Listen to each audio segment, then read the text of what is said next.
SEMO head coach Tom Matukewicz, team picked third in the preseason poll, and now it's hard to believe his 12th season at SEMO, second longest tenured coach among our association schools. So, Coach, just some general thoughts, and then we'll get into some questions. Yeah, thank you. So several things. I think you start and you look at this team. I think on paper we're going to be trash. When you look at us, 4,000 yards, walked out the door, 34 touchdowns, 500 tackles, 13 sacks, are either graduated or they went and are going to play for someone else. So at the end of the day, it's going to be interesting. Where are we at as a program?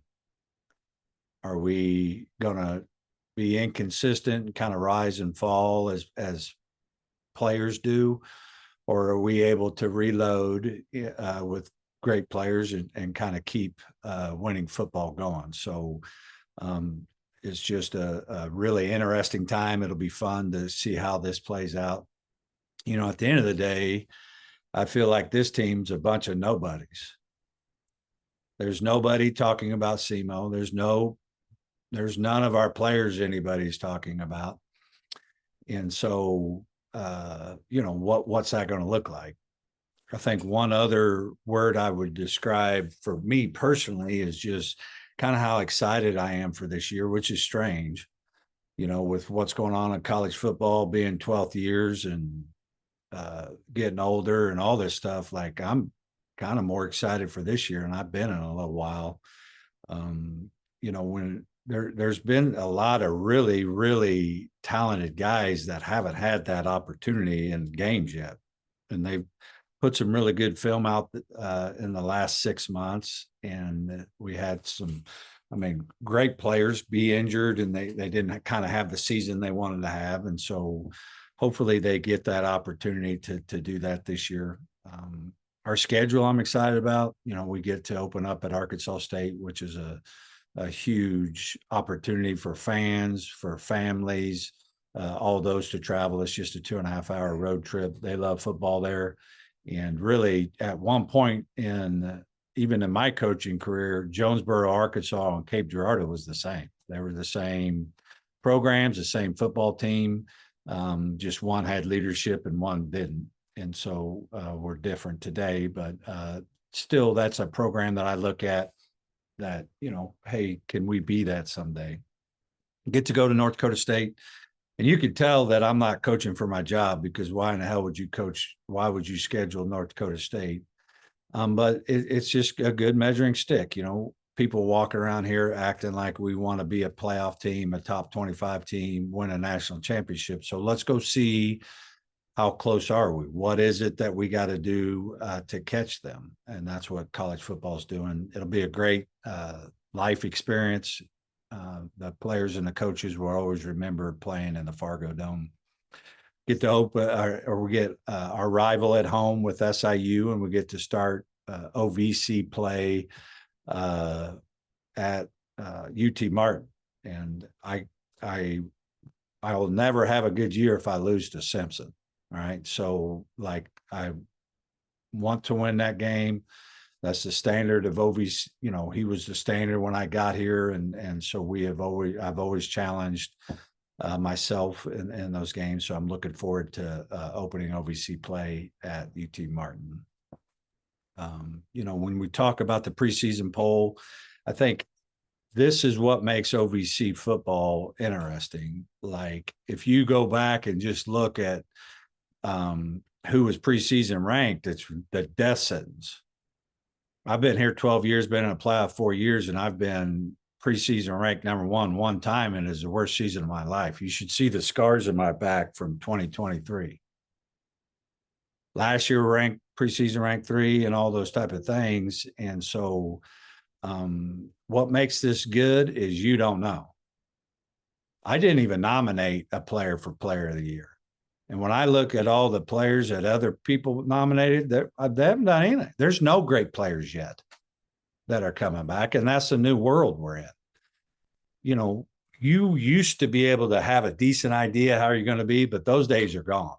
We have 40 new players on our roster. every coach really won't know until, game 3 or so how they're really going to be, because the rosters are changing so much. But it's also kind of what's exciting, right? That you're going to watch it unfold just like everybody else in the stands. And so looking forward to this year. And the one identity I feel like for the last 6 months this team has been coachable. At the end of the day, it's the player or the coach's job to get a bunch of talent in the room, and then it's the player's job to turn that talent into skill. And generally, when you have a coachable team and you've done a good job recruiting, you have a chance to have a good year. And so I really appreciate this team's coachability, and hopefully that will, play itself well for us this year. Thanks, Coach. We'll go to some questions again. If you have a question, let me know down the chat or raise your virtual hand. We'll start with Todd Richards. Go ahead, Todd. Okay, thank you, Kyle. Good morning, Coach Tuke. How you doing? I'm doing well. Good. I guess one of the first things you talked about the excitement of the team. I've also heard you talk about the importance of team building with a lot of new players. How are you going about that? Is it a lot of depending on a lot of your upperclassmen doing activities, kind of getting to know a lot of the new faces, letting them get to know each other? Yeah, it's been the first of all, I think I'm good at it. And so this needs to be a strength of this program. I don't know that you have to do that to win. I think to win here, we have to be great at relationships and team building. We got to have a connected team, a committed team. And so that's all built on relationships. And so when you drop 40 new people in the room, how do we get that done? And so we've worked really hard, even doing names. Like you think this, like there's 60 people, I got to learn 40 names, and it's not that easy. So just stuff like that we got to do. We rented Cape Splash out for next Thursday. We're going to do a team swim there. And, you spell love Time. Like if you have to spend time together, that's how it works. And men don't do it well, right? Women do a way better job at this than we do. And so we have to be very intentional about spending time together, getting to know each other, right? And generally care for each other. Could you talk a little bit about the quarterback position? It seems like you had a good competition in spring as you head into you're getting ready for camp. Yeah, absolutely. So I think most people will really remember our quarterback because he's 6'8", 250. So he's kind of a carnival freak. You know how you see a guy, you're like, oh my God. Like he's that, like I've never had a player that big. And so it's really unique. So he's from San Diego, which is unfortunate. The only thing I want from California is my wine. All right. Not players. But at the end of the day, I want to win. And I fell in love with the guy on film, got to know his family. He was raised well. He's a great competitor, still young, still a 19, 20-year-old, still going to learn how to play football, but excited to see what, he does this year. I think as coaches, we got to do a good job with him. Just because you're a talented quarterback, Division I football is tough, and you got to manage that well, and that'll be a challenge for us. And certainly a lot of his success, I would think, is dependent on that running game that you've emphasized. Yeah, we will run the ball this year, or I'm just going to turn into I don't know what I'm going to do if we can't run the ball. It's been 2 years since we've been able to run the ball the way that I want to run the ball. And so, we're breaking in a new offensive coordinator, all these type of things. So it's a concern. Now, I will say this. I think this is the best running back room I've ever had. When you look through the history, we've had great tailbacks. I mean, great tailbacks. But we've never had a room like this that has the depth. I think they're not being talked about because of the injuries last year. But I mean, we're really 3 deep and maybe 4 deep with some really talented players there.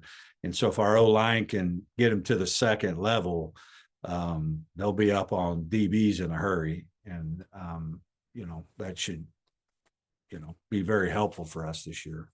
Thank you, Coach. We're gonna go next. We'll go to Dan, and then we'll go to Caden. So Dan Verdon from Prairie State Pigskin, you're next, and then Caden after that. Hi, Coach. First of all, it was nice to finally meet you in person last year at the playoff game. Yeah. I appreciate that book. You're welcome. Thank you. You were a big part of it. So, you mentioned nobody's talking about your team and kind of the nobodies. So my question is, do you kind of prefer that? Because, it kind of takes you off the radar a little bit and you can work this team as you like to. Yeah, absolutely. I mean, I think that's just my nature. I'm not comfortable out in front. I'm an introvert by nature. I don't want to be talked about. I don't want to be any part of that. But when you're dealing with 19 to 22-year-olds, it doesn't take much to ruin their egos.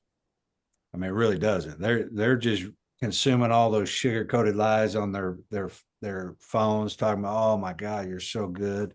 I mean, Eastern Illinois was the team everybody was talking about last year, right? And then Tennessee Tech's the one everybody talking about this year, and so those aren't helpful things for a coach because it's just human nature. We love to hear all those things about how good we are.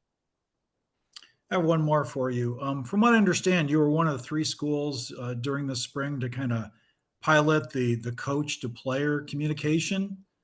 How did that go from your perspective as a coach? And is it something you wish you would have had all the way along? Yeah, I do. I think college football is just real resistant to change. The technology's been there for a while, but we just couldn't get it figured out how to get it in until now.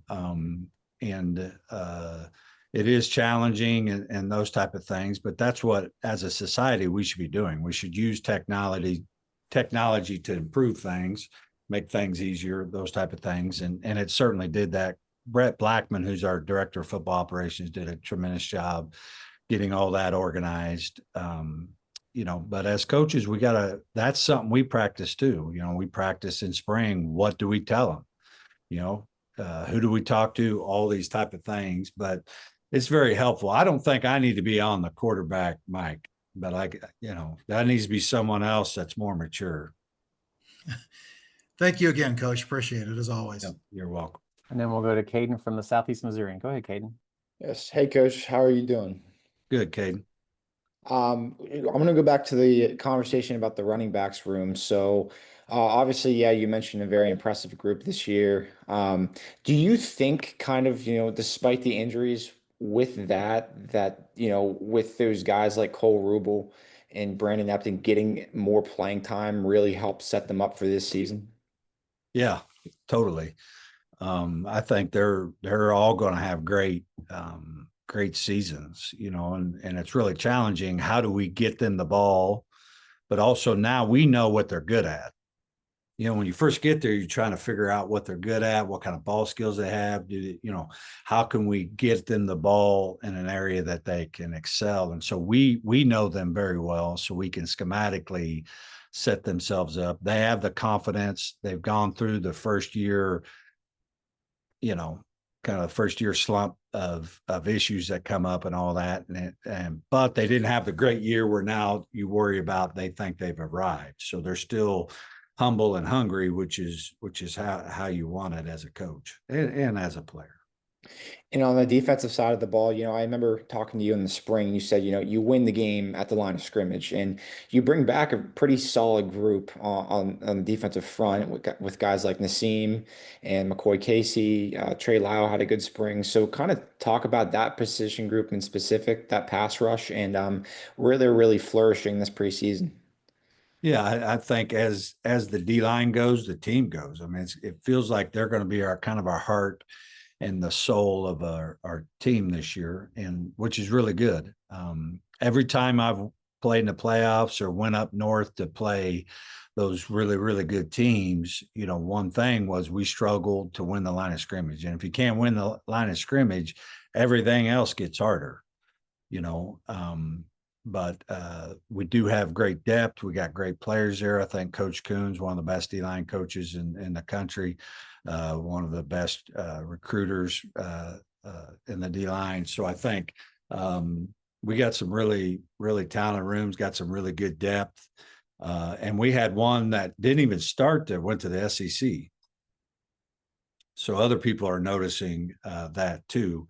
And so, very, I consider that a compliment. Like an SEC team's not going to come to SEMO and grab a player if they don't have a high respect for the program, the development we do, and all those type of things. So I look for that to be a great strength of ours this year, and they'll probably be in the NFL the way this recruiting is going. With the portal and all these type of things, it's just crazy how many programs are really in that big a need for D linemen. Yeah, and branching off of that, my last thing is, in a world where the transfer portal and NIL and all this and that is, kind of taking over, quote unquote, can you kind of speak as a coach, just still the importance of development and, again, recruiting from the high school level?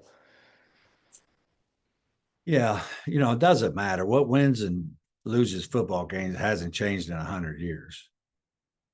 All these other things have changed, but at the end of the day, what it takes to be successful on the football field hasn't changed. And our model here is we're not going to recruit our way. We're going to develop our way. We take really talented people, get them good at football, get them good at doing hard things, all those type of things. So that really hasn't changed. I think 2 years ago, I was in a spot of the profession where I was wondering what I was doing, because I had kind of forgot my why. And I let all I got sensitive, got my feelings hurt when players went in the portal, right? And so I had to rediscover my why. My why hasn't changed, but I kind of rediscovered, like, I do this to try to have an impact on young people. And all that's done is give me more opportunity. I'm going to have more players to try to invest in that are going to go on or stay. And so really, that has kind of given me a little giddy up here to still try and make an impact on these young guys. It's harder because they stay the same age, and I get a year older every year. So I get a little more growlier, a little more stiff, all that stuff. Thank you very much, Coach Duke. Yep. Anybody else? We got 2 or 3 more minutes with Coach. Another question for Coach Tuke. Coach Mark Simpson with the OVC-Big South League office. You mentioned earlier about the 40 new players. How has the coaching styles approaches changed over the last couple of years with so many new players coming in? What have you have done differently compared to past years? Yeah, I think this is something we got to really talk about, because you got to get new players to be successful early. So how do you do that? And if you have a really, really complicated system, they're going to struggle. And so we got to make sure we do a good job schematically, making sure they can handle what we got in the playbook and all that, so that they can have some success early. But you also really got to challenge them to be on video and playbooks, working on all that stuff, even when they're not in our facility.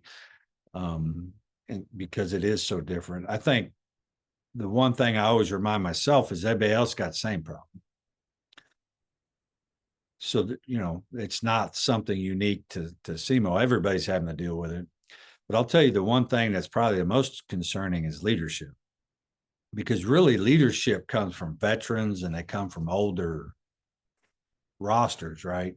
And so now that you don't really have that, what's that going to look like? How do you develop it when you don't really have the natural way to develop, where you come in and you buy your time and you play a little bit, then you play more, and then you're comfortable, and now you can take on leadership roles? How does that work? And so that's something we're really trying to figure out now. Dan, did you have a follow-up? You have your hand up, but I might have not just put it down from earlier. No, yeah, I do have a follow-up. Coach, you mentioned earlier, that women are much better at relationships than men are. So do you reach out to your wife or any other, significant ladies for ideas about, how do I bring these guys together? Yeah, absolutely. Yeah, I've learned a lot about relationships from my wife. I remember she told me one day, she goes, "Hey, we're not connected. We need to connect this week." And I was like, "Man, what the hell does that mean? I thought that's what we did on our honeymoon. And so she just has helped me understand that she's a extrovert. Like if she wants to get filled up in life, she goes to lunch with her friends, right?